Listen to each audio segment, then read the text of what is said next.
உன்னிடம் இருக்கும் ஒரு பொருளை உயர்த்தி பேச விட்டுவிட்டு தாழ்த்தி பேசி திரிகின்றாய். மனத்தை நீயும் திட்டும் போது உயிரை நீயே திட்டுகின்றாய். சொல்லை சொல்லால் திட்டுகின்றாய். மனத்தை நீயும் புகழ்ந்து பாரு, மலர்தான் என்று சொல்லிப்பாரு.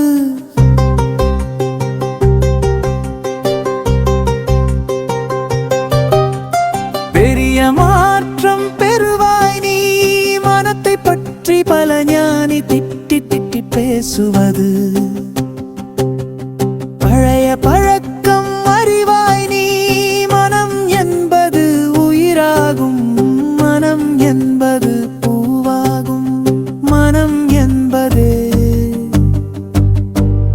உன் நண்பன். மனம் என்பது உயிரின் வாசம். மலருக்கு வாசம் எப்படியோ உயிருக்கு வாசம்.